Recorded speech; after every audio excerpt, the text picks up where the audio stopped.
প্রশিক্ষিত স্বাস্থ্যকর্মী টিম তৈরি করে এদেশের সাধারণ মানুষকে স্বাস্থ্যসেবা প্রদান করা।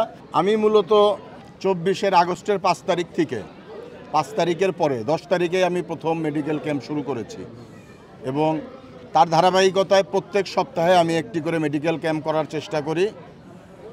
মানুষের নাগরিক সুবিধার ভেতরে চিকিৎসা অন্যতম একটি বিষয়, সেটাকে নিশ্চিত করার জন্য আমি যেই মেডিকেল ক্যাম্পগুলো করি মূলত আমার লক্ষ্য থাকে নিম্নবিত্তের মানুষকে টার্গেট করে নিম্নবিত্তের মানুষদেরকে চিকিৎসা দেওয়ার জন্যে আমার মূলত এই ক্যাম্পগুলা করা। আপনারা অবগত আছেন বিএনপি ঘোষিত 31 দফার ভিতরে 26 নম্বর যেই দফাটা 26 নম্বর দফাতে সকলের জন্য স্বাস্থ্য এবং সার্বজনীন চিকিৎসা আমাদের 26 নম্বর দফার মূল লক্ষ্য। সেইটা বাস্তবায়নের লক্ষ্যে পাশাপাশি প্রত্যেকটি এলাকাতে একটি সক্রিয় স্বাস্থ্যকর্মী তৈরির জন্যে আমি চেষ্টা করতেছি, স্বাস্থ্যকর্মীর একটি টিম তৈরির জন্য চেষ্টা করতেছি।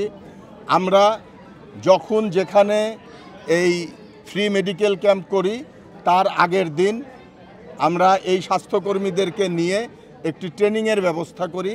তাদেরকে সেই ট্রেনিংয়ে আমরা প্রাথমিক চিকিৎসা সম্পর্কে জ্ঞান দেওয়া, এর পাশাপাশি প্রতিষেধকমূলক যে সমস্ত সিজনাল ডিজিজগুলো আছে সেই ডিজিজগুলোর যেই প্রতিষেধক এবং প্রতিরোধ করার নিয়ম, এই দুইটা জিনিস আমরা তাদেরকে শিক্ষা দেই এবং এই শিক্ষা দিয়ে এদেরকে আমরা আমার 14 অন্তর্গত প্রত্যেকটি ওয়ার্ডে এরা শিক্ষিত হয়ে গেলে এই বিষয়গুলো এরা জানতে পারার পরে প্রত্যেকটি ওয়ার্ডে ওয়ার্ডে এরা কাজ করবে। এর মাধ্যমে একটি মানুষ যখন প্রথমে অসুস্থ হয় তার কাছে চিকিৎসক পৌঁছানোর আগে তার যেই প্রাথমিক চিকিৎসাটা প্রয়োজন হয়, যেটা অনেক বেশি জরুরি।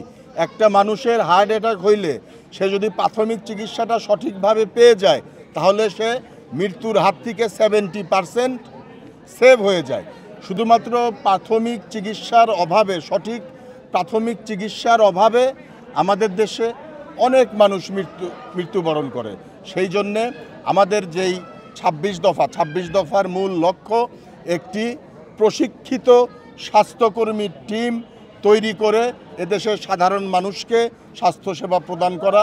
সেই লক্ষ্যে আপনারা ইতিমধ্যে এখানে দেখছেন আমাদের এই যে ইউনিফর্ম পরা যারা আছে এরাই আমাদের সেই প্রশিক্ষিত কর্মী, যাদেরকে আমরা প্রতি সপ্তাহে আমার এই ফ্রি মেডিকেল টিমের আগের দিন আমরা যাদেরকে চিকিৎসকদের মাধ্যমে এই প্রতিরোধ এবং প্রাথমিক চিকিৎসা সম্পর্কে জ্ঞান দিই।